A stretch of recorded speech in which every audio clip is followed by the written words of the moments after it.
Welcome to a series where we talk about the World Cup histories of each nation of the 2026 World Cup. Today we'll be talking about the current African champions, a team that has broken through as consistent competitors on both the continental and intercontinental stage, despite being one of the West African sides having to compete with basketball for talent. Senegal had only one World Cup appearance before their recent golden era, courtesy of Sadio and company, but they've added something to every World Cup they've qualified for, so let's talk about their history at the event and have a good time. This one is definitely a slow burn. Senegal was part of France until the 60s, putting them out of every World Cup until Chile in 1962, which they would not enter. As part of the Great England 1966 boycott by all the African teams as well, this meant Senegal wouldn't enter World Cup qualifying until Mexico 1970. For their maiden qualifying voyage, Africa was in its playoffs era for one spot at the World Cup. Senegal would be matched up with Morocco in the first round, and this was chaotic. Morocco would win a tight 1-0 game in the first leg in Casablanca, and Senegal would fall behind 2-0 in the leg after an early goal by Hassan Akesbi. 2 goals by Emile Diame and Abdoulaye Diop tied the playoffs, though, and in an era before the away goals tiebreaker, this necessitated a third game in neutral Las Palmas. In this third game, Morocco would win 2-0 to eliminate Senegal from World Cup qualifying for the first time. It will not be the last time. We move on to West Germany in 1974, where Senegal would be matched up with Morocco in the first round. The first game in Agadir finished 0-0, which was amazing news for Senegal. This just meant they needed to come home and take care of business and get some revenge. So yeah, they came back to Stade Demba Diop in Dakar. Luis Gomez Diop scored in the second minute to give Senegal the lead, and then they shit it away. Morocco found an equalizer by halftime, and when Mustafa Choukri scored in the 72nd minute to give the Atlas Lions the lead, that was it for Senegal. They were out of World Cup qualifying again at the hands of the Moroccans. Argentina in 1978, Senegal has managed to dodge Morocco, thank the heavens, because they're playing a much more manageable opponent, fellow Francophones, West Africans, Togo. They went to Lomé and lost 1-0 on a late winner from Aliou Rachidou, but in the return leg in Dakar, they went behind again, and yes, equalized, but no, they did not win this leg either. Senegal was out in the first round again. Alright, this is the one. España 1982, Senegal is matched up with Morocco in the first round. Someone has a sick and twisted sense of humor. In Dakar, Senegal would go behind in the 21st minute, and the Moroccans parked the bus for the rest of this game and the entire game in Casablanca. Morocco shithoused a 1-0 result from this two-legged playoff, and Senegal still hasn't made it out of the first round of World Cup qualifying. We go to Mexico 1986, and once again Senegal dodges Morocco, drawing Angola instead. This is good news, but the bad news is that they lost 1-0 in Luanda in the first leg.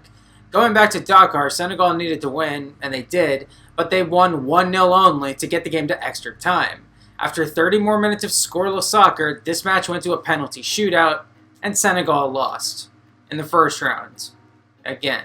After all of this, I don't blame Senegal for skipping out on Italia 90 qualifying and focusing on hosting the 92 AFCON. They were more likely to be successful there, and I guess they kind of were, I don't know. When they dipped their toes back into the qualifying pool for USA 94, they were entering a whole new world. Group stages? What the fuck? Senegal would be drawn into a group with Gabon and Mozambique, where their biggest competition was obviously Gabon. Senegal would win both their games against the Mambas to put everything on their final game at home against Gabon. After Moussa Badiane scored in the 35th minute and the defense was able to hold out, Senegal won 1-0, and they were heading to a second round of groups. All Senegal needed to do to reach the World Cup was win this group. That's the good news. The bad news is they were drawn with Zambia and fucking Morocco again. Their first leg was in Casablanca, and Morocco pulled out a late goal to give them a 1-0 win. You'd think that would be the most tragic thing that happened in this group, but you would unfortunately be wrong. Senegal's next game would be at home against Zambia, and then the plane carrying almost the entire Zambia national team crashed off the coast of Gabon, killing everyone on board. Yeah, I don't know how to segue out of that. Senegal lost at home against Morocco in their next game, effectively eliminating them from the World Cup again, but cruelly, their 0-0 draw against Zambia in neutral Abidjan would kill the potential feel-good story that would have been the Chipolo Polo reaching the World Cup after that plane crash. Still, this was finally some positive momentum for the Senegal national team moving forward. They actually got to participate in qualifying this time. Great news! France 1998 is the first 32-team World Cup, and Africa has 5 spots now. Bad news, we're back to playoffs, and Senegal's playing Togo again. They needed to win this tie in order to reach the final group stage, and Togo would find a late winner at home to win 2-1 and put all the pressure on the return leg. In Dakar, Mamadou Diallo would score in the 30th minute to give Senegal the lead, and they would hold this lead late into the game. With a 1-0 win, Senegal would have won the playoff on away goals and moved on to the final groups. Instead, Koukouni Gnavor found a late equalizer to give Togo the win in this playoff, moving them on instead and making Senegal another bigger team to lose in this round of playoffs in the 98 qualifiers. Alright, we've made it to the 21st century, and the Senegal national team has done literally nothing when it comes to World Cups. Are y'all ready for some whiplash? We get to Korea, Japan 2002, and we're back to playoffs! Yay! And Senegal is playing Benin, another francophone West African nation that borders Togo. This is feeling a lot like Groundhog Day. Senegal would get a draw in Cotonou, putting everything on the return leg in Dakar, but after a 63rd minute goal from Chikba, Senegal had actually won a playoff for the first time in their World Cup qualifying history to advance to the group stage. After all of their trials and tribulations up to this point, after finally winning a playoff, y'all want to know what group Senegal got here? If you've already watched multiple other videos in this series, you might know they got Egypt, Morocco, Algeria, and Namibia. What the fuck? This is a horrible draw. One of the wildest draws in African qualifying history. For reference, in this same 2002 World Cup qualifying group, South Africa had to play Zimbabwe, Burkina Faso, and Malawi. This is just crazy work. Things didn't start amazing here. Their first game was a 1-1 draw in Annaba against an Algeria team that was in a real down period around this time. And after 0-0 draws at home against Egypt and in Rabat against Morocco, Senegal was winless nearly halfway through this campaign and looking up at both Morocco and Algeria. A 4-0 win in their fourth game at home against bottom feeders Namibia did put Senegal into a three-way tie with Morocco and Egypt halfway through the double round robin. The Lions of Teranga were technically in first place on goal difference thanks to having the biggest win thus far. Everything was still to play for going into the second half of the schedule. In their fifth game against Algeria, El Hadji Diouf got himself a hat-trick to let Senegal get their second win in the campaign, but the team would take a damaging 1-0 loss in Cairo in their sixth game to really complicate things. Senegal still somewhat controlled their own destiny thanks to their goal difference, but they needed to beat Morocco at home and take care of business in Namibia. And if they did that and Egypt failed to match, they would be going to the World Cup for the first time. It's so fitting that this game that means so much for the Senegal national team comes against Morocco, the team that has knocked them out of now 3 different World Cup qualifiers. El Hadji Diouf would score early to put the Senegalese crowd into a frenzy, and after the Atlas Lions were unable to find an equalizer of the remaining 75 plus minutes of the game, Senegal had taken the 3 points. They had all but eliminated Morocco from the World Cup, but thanks to Egypt putting 8 goals on Namibia, it's actually now the Pharaohs that are in the driver's seat thanks to their goal difference being better than Senegal's now. So here's the permutations. Egypt has to end their campaign where Senegal started, and Annaba against their hated rivals Algeria. If they win by a bunch, they're going through basically no matter what. Senegal is in windhoek against a winless Namibia team, and if they win and pour goals on and Egypt fails to do the same, Senegal will finish up top of that 3-way tie at the end. So Senegal needs to win, and they either need a ton of goals or for Algeria to nick a result off of Egypt. If all hell breaks loose and both the Phoenix and the Brave Warriors nick points off Egypt and Senegal, then Morocco can still go through, which it's like that meme, like, here's how blank can still, do blank. That's not going to happen. Morocco is fucked. Indeed, Morocco would be eliminated from contention pretty early on in this match day despite being the idle team, because Pape Tia got himself a brace and El Hadji Diouf also scored all within 30 minutes to put Senegal ahead of Namibia 3-0, and that meant they were almost certainly going to win this game and tie Morocco at the top of the standings and beat them on goal difference. In the other game, Algeria and Egypt went to halftime 0-0 before a penalty converted by Mito gave the Pharaohs the lead. Currently, all 3 teams were tied on points. Egypt and Senegal were tied on goal difference, and by goals scored, Egypt would be going back to the World Cup for the first time since Italian 90. We still had some game to play though. Algeria would find an equalizer in the 68th minute through Yassine Bazaz, knocking Egypt out of the 3-way tie and putting Senegal back in first place. While the Pharaohs continued to look for the lead in that one, Khalilou Fadiga and Moussa N'Diaye both scored for Senegal to make it 5-0 in windhoek. This one was over. Egypt finished tied with Algeria, Senegal won 5-0, and the Lions of Teranga were going to the World Cup for the very first time. Senegal made it out of hell, and that was amazing for them, but that's all this run was supposed to be. They made it to South Korea, but they were drawn into a group with the defending World Cup and Euro champs France, as well as the two-time winners Uruguay and dangerous dark horses Denmark. Senegal was supposed to finish last place in this group, nowhere near the knockouts, and that's that. You probably know what happens from here though. Senegal would open the entire World Cup by playing France in Seoul. This was a tune-up for Les Bleus on their way to hopefully repeat as World Cup winners with their excellent team full of world-class players. France didn't have their star playmakers in Zinedine Zidane, but they still had dudes like Thierry Henry and David Trezeguet, who both linked up to nearly give France the lead in the 20th minute before Trezeguet's shot hit off the outside of the post. Then this happened. And they've got two striding up in the centre here. Bouba Diop is there! Oh, and Bouba Diop is there! This is so good. El Hadji Diouf embarrassing Frank Leboeuf down the line, the perfect cross to find Papa Bouba Diop, and the midfielder's focus to put away his own rebound past Fabien Barthez to put Senegal in the lead. With the choreographed dance afterwards, this is definitely shades of the Sefui Shabalala goal against Mexico that we covered in the first two videos of this series. It gave Senegal an extremely unlikely lead against the holders, and it gave them a simple directive from here. Hold. It took a mammoth effort by goalie Tony Silva and a defense led by holding mid Aliou Cisse, as well as some help from the crossbar, but hold they did. Senegal would make it to halftime with this 1-0 lead. They would withstand the pressure from Henry and company, and at the full-time whistle, the final score was France 0, Senegal 1. It's one of the great upsets of World Cup history, and it set the tone for a World Cup with some cracked-out results. After that incredible success, the World Cup doesn't stop because now Senegal has to go to Daegu and play a very good Denmark team coming off a quarterfinals appearance of France '98. It started poorly too, with Salif Diao fouling Jan Dahl Tomasson in the box and conceding a penalty that Tomasson will put away to give the Danes the lead.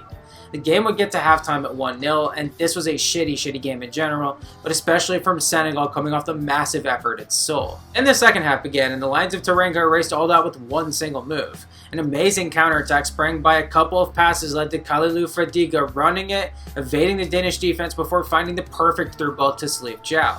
The man that conceded the penalty would redeem himself and finish off a brilliant goal to equalize for Senegal, and this was huge. The West Africans would continue to attack and dominate the game, with Denmark wilting in the heat, but their best chance created on a play by El Hadji Diouf was put into the side netting by Souleymane Kamara. Then in the 80th minute, after conceding a penalty and then scoring a goal, Salif Diao would finish off the hat trick by getting himself sent off for damn near breaking Rene Henriksen's leg.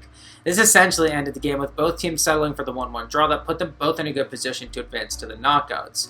For Senegal, all they needed to do was pick up a single point in their final game against Uruguay, and they were going to the knockouts in their very first World Cup, something that does not happen often nowadays. In Suwon against the two-time champs Uruguay, where do we even begin?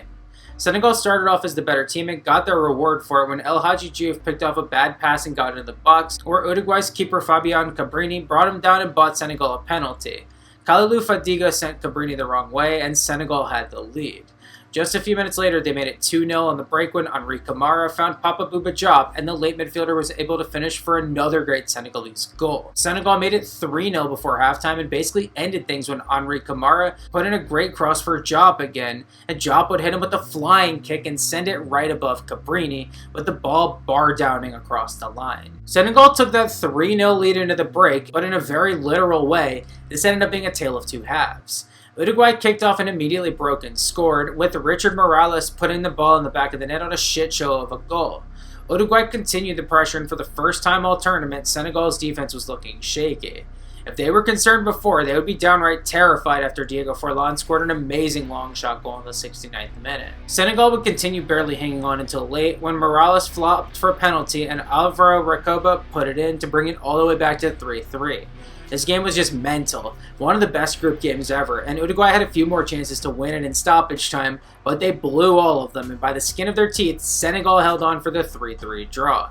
Denmark would go through as group winners, but Senegal still got second place and advanced ahead of two World Cup winners to reach the knockouts in their debut World Cup. Just insane. This brings us to the round of 16, where Senegal would draw the winner of the group of death, a group that included both Argentina and England. Instead, though, that group would be won by Sweden, still a very good team, but certainly one that Senegal would feel like they could beat. It definitely didn't help, though, that they would go down early when Tony Silva flapped on a corner and gave Henrik Larsson a free goal to head into. Down 1-0 early against the Scandinavian team for the second time in this competition already, the West Africans would respond. El Hadji Diouf was the best player on this team, at least during this World Cup. He was Senegal's talisman, and he would make a couple exciting runs to prove this team still had some juice. One led to a penalty shot, while another led to a great goal scored by Papadou Bouba Diop that this time would be disallowed for offsides. After all this attacking, Senegal would find their equalizer, and crazy enough, Diouf was the one that set it up. He chested down a long free kick and then passed the ball to Henri Camara, who did the rest.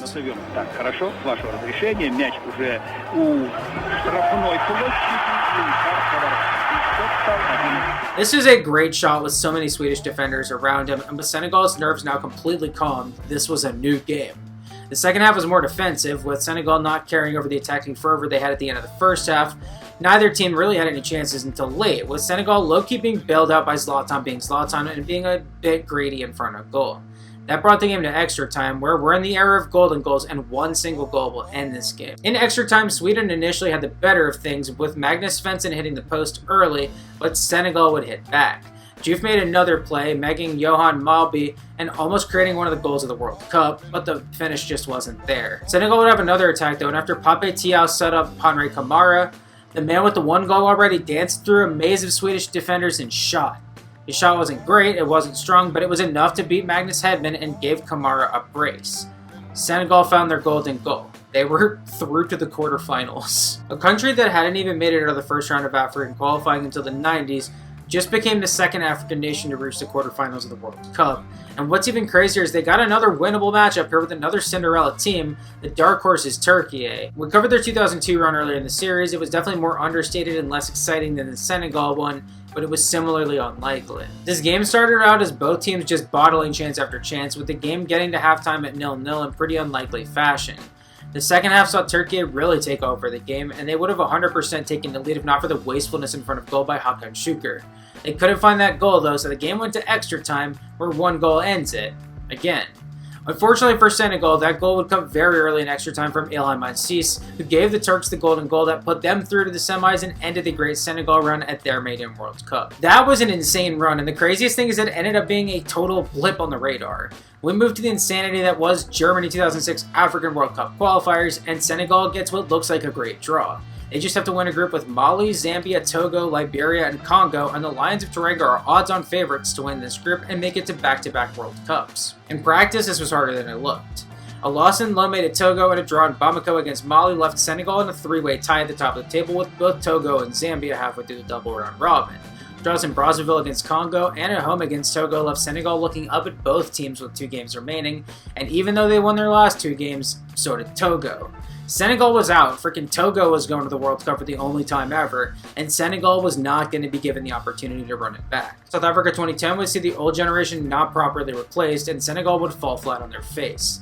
In an initial group against Algeria, Liberia, and the Gambia, with the winner and potentially second place going through to the final groups, Senegal would lose to Algeria and draw home and away with neighbors to Gambia, also drawing in Monrovia with Liberia and finishing third place in the group with just 2 wins, not even making it close to the World Cup. Brazil 2014 qualifying would start in a group with Liberia, Uganda, and Angola, with the winner moving on to a playoff, and this was surprisingly breezy. 3 wins and 3 draws let Senegal coast to first place. This put them into a playoff against Big Bad Ivory Coast, with the winner reaching the World Cup. Senegal was so close to making it back, but they were going up against a very good Ivory Coast team. A 3-1 loss in Abidjan was a bad sign, and when Senegal was only able to nick a draw in the return leg, their chances were done. Senegal was missing out on the World Cup for the 3rd straight time, and we were getting to the point where this national team was falling into obscurity. We all know what happens next, though. For Russia 2018, after winning a playoff against Madagascar, Senegal would be drawn into a group with South Africa, Cape Verde, and Burkina Faso, where they were the odds-on favorites to win the group and make it back to the World Cup. With the help of a result being annulled and 4 wins, Senegal would win this group and indeed make it to Russia for their first World Cup berth since that great 2002 run. This new generation of Senegalese players was talented, and they were led by Sadio Mane, the great Liverpool attacker. They also had other class players including Idrissa Gueye in the midfield and Kalidou Koulibaly in defense, and they would be drawn into a group with Colombia, Poland, and Japan, with second place looking wide open for the taking. Senegal was getting a lot of hype as potential dark horses in Russia. Still, going into Game 1 against Poland in Moscow, the Eastern Europeans were the favorites even despite being without their best defender, Kamil Glik. I was one of those people that got suckered into thinking Poland was going to win this group because we did not learn our lessons from history, clearly. Senegal came out on fire and dominated early. Their winner, Mbaye Niang, was all over the pitch making attack after attack, and so when the Lions of Teranga struck first in the 37th minute on a super fluky own goal credited to Thiago Sionek, it wasn't a total injustice. Still, even the most optimistic Senegal Bulls couldn't have seen this performance coming through halftime, leading 1-0 and deserving it. The West Africans would continue to hold the line in the early second half, with Kadima Njai making a good save to deny the free kick from Robert Lewandowski. Then this happened. Back on the field and he's round the goalkeeper. And you may be wondering, where did Mbaye Niang come from and why was nobody marking him? Well, Niang was on the sidelines tending to an injury and had literally just been waved back onto the pitch by the ref, so when the opportunity arose and Gregor Krkowiak lofted a back pass into no man's land towards his goalkeeper, Niang just went for it. This was a legal play, and he would beat Wojciech Szczesny to the ball and finish to score one of the goofiest goals in World Cup history. Poland finally grew back into the game after this, with Krkowiak just slightly making up for that blunder by muting a free kick from Kamil Grosicki and hitting a great header past Njai. They couldn't find a winner in the last 10 minutes or so, though, and Senegal would hold on to win 2-1 and clutch up for their first 3 points of the campaign. Japan and Senegal entered their second game against each other tied in the table, and most people probably would have expected that. They would have expected Colombia to beat Japan again and for Poland to clean up Senegal. Boy, were we all fucking stupid, though, because these two teams were tied at the top of the table, and a winner of this game would be basically guaranteed a spot in the round of 16. With the stakes clear, Yekaterinburg would see a banger of a game between two very exciting sides that contrast really well against each other. Le Lion would strike first on what has to be one of Sadio Mane's worst goals ever. His teammate Yusuf Sabali shot kind of weakly on the goal, and Japan's goalkeeper, Eiji Kawashima, would just spill right into Sadio Mane. He hit the ball right off of him and into the goal. This is hilarious, but Samurai Blue would find their equalizer by halftime on a really nice goal by Takashi Inui, set up by a great play by Yudo Nagatomo. Both teams would go all out in the second half looking for a winner, and Senegal thought they had found one when Sabali struck again. He sent in a great pass through a lot of traffic to find a 19-year-old Musa Wage, who would score what will almost certainly remain his only goal with the national team, since he absolutely destroyed his knee in 2020 and hasn't been the same player since. Senegal got this lead in the 71st minute, and they unfortunately lost it in the 78th minute when Njai got caught out by a cross and flapped hard, letting Inui play the ball back to old man Keisuke Honda, who would tap it in for Japan's second equalizer. The game would end 2-2, a game fully deserving of a draw and unfortunately a blown opportunity for Senegal. The Teranga Lions would go into their third match day against Colombia, knowing a draw would put them through to the knockouts for sure, and a win would see them possibly win the group. This was going very well for Senegal once again after a 16-year break in between World Cup appearances. The first half of this one finished scoreless after Senegal had won a penalty, but then saw VAR overrule it, and with James having to come off injured for Colombia, it looked like it was possible for Senegal to shithouse this result. Unfortunately for Senegal, after Los Cafeteros did basically nothing all game up to the 74th minute, the great Aliou Cisse, the enforcer of the 2002 team that was now the manager in 2018, he would commit the soccer sin of making a sub right before a set piece. Senegal would concede a header goal to an unmarked Yerry Mina on the corner, and Colombia finally had the lead. With Poland beating Japan 1-0 in the other game, Senegal and Japan were now tied on points, tied on goal difference, and tied on goals scored. With both games ending on a score of 1-0, this is how the group table would finish. Russia 2018 was the first World Cup to then introduce a new tiebreaker, total yellow cards. It's part of FIFA's Fair Play initiative, and fair enough, but it fucked Senegal over because they had 6 yellow cards and Japan had 4. Samurai Blue were through to the knockouts to go play an instant classic against Belgium and have their hearts broken, while Senegal would become to date the only team eliminated from the World Cup because of yellow cards. It's so dumb and lame, and the Senegal team was so fun. They deserved so much better than this. Going into the qualifying cycle for Qatar 2022, Senegal was fresh off winning the AFCON in 2021, their first ever time winning the event after finishing runners-up in 2019. As the number 1 team in the continent going in, Senegal will be drawn into a group with Congo, Namibia, and Togo, and this is an incredibly weak group. There's still a playoff after this, but Senegal won 5 and drew 1 in this group to easily make it there. For the playoffs, Senegal drew Egypt, which I remember thinking was going to be free. The Senegal team is so much deeper than the Pharaohs, even if they did have Mo Salah, but also goddamn is it crazy that we got Mo Salah versus Sadio Mane head-to-head for a ticket for the World Cup. There's only room for one insanely talented Liverpool attacker at this World Cup. Egypt would shithouse a 1-0 result in the first leg in Cairo on a 4th-minute own goal from sadio, but Senegal would score even earlier in the return leg in Dakar on a 3rd-minute goal from Boulaye Dia. With the second game still at 1-0 after 90, we went to extra time and then penalties, where Senegal would pull through and earn their way to Qatar. Unfortunately, there was room for 0 insanely talented Liverpool attackers at this World Cup. I guess unless you count Diogo Jota, RIP. Sadio Mane would suffer an injury weeks before the World Cup in a league game for Bayern, who he was playing for by this time, and he would be a victim of FIFA's greed in hosting a World Cup in the middle of the desert and having to shift the tournament from June to November.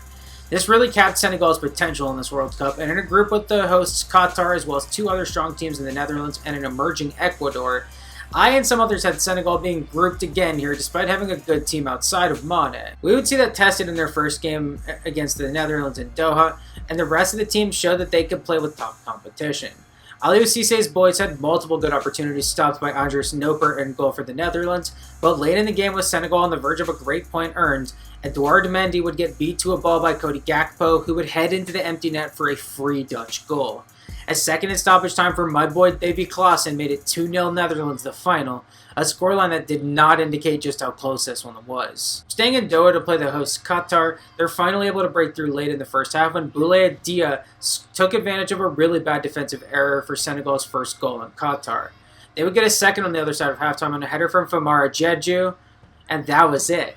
Qatar would get one back for their first ever World Cup goal, but that was answered by substitute Bamba Dieng, and the final score would end 3-1 Senegal. They didn't play amazing in this game, the offense just hadn't kicked out of second gear yet, and I remember being skeptical of how good this team could look even at their best without Sadio Mane. Then we get to game 3 against Ecuador, and I already talked about this game on that video, but I was gobsmacked by how this one went. Ecuador looked better than Senegal against both of their mutual opponents, and I was fully on La Tri to win this one and move on. Aliou Cissé clearly got it right though, because Senegal came out and clearly looked like the better team. They would get their reward for it towards the end of the first half when Ismaïla Sarr won a penalty off my boy Piero Hincapié, and then he converted it. Senegal would take this lead through halftime, and they held it for a little bit, but in the 67th minute, Moises Caicedo would score off a corner to bring Ecuador level against the run of play. This was super unfortunate, and it put Senegal back into an elimination position, but it only lasted a couple of minutes. Off a free kick, Kalidou Koulibaly, Senegal's captain, would put them into the lead once again, and this time they kept it. I was happy for Senegal, even if the Ecuador team I adopted was now out. Unfortunately for Senegal, they would be moving through to a matchup against England in the round of 16, and their ceiling was hit. This England team was just better, and while Senegal fought for a while, Jude Bellingham would assist Jordan Henderson of all people for a goal on the counter, and it was over from there. A second lethal English counter was finished off by Harry Kane with one of the last touches of the first half, and a third goal from my boy Bukayo Saka would make it 3-0 the final score. Senegal had represented themselves well once again and only added to their reputation as a national team, but like I said, they hit their ceiling here. England was always going to be hard to beat, even with Mane, and without him, they were always going to have to pray for England to beat England, and England didn't England it. They actually, looked pretty competent here. Shifting to the present day now, where there's 48 teams of the World Cup now, and African qualifying is really opened up. Senegal would be drawn into a group with DR Congo, Mauritania, Togo, Sudan, and South Sudan. I don't really know who allowed that, but whatever. This group draw could have been easier, but it really shows how many more African teams are going to get in. Senegal's basically going head-to-head with DR Congo for a spot in the World Cup. We will take that. Senegal didn't start this group amazing, only getting 9 points from their first 5 games and looking up at Sudan of all teams in the table at this point. But 5 wins in their last 5 games let Senegal win the group automatically, barely edging out DR Congo, who instead had to win their way into the World Cup by beating Cameroon, Nigeria, and Jamaica all head-to-head in playoffs. Senegal was through much easier, going to North America where they'll play in a group with France again for the 2002 rematch, as well as Norway in a crazy culture contrast, and Iraq in a battle of green and white teams. Senegal really should be okay here. I guess we'll see what happens though. That's video 3448. This World Cup is kicking off soon, and it's a race to get all these scripts done in time and get these out at a reasonable time, and it's a race I'm probably going to lose. But thank you all so much for watching. Tomorrow we'll talk about another predominantly Muslim country that has won in their continent tournament famously as well, and we'll talk about the history of Iraq at the World Cup. Stay tuned. Oh, and also, Senegal is the reigning AFCON 2025 winner. There will be no further discussion. The CAF is a joke.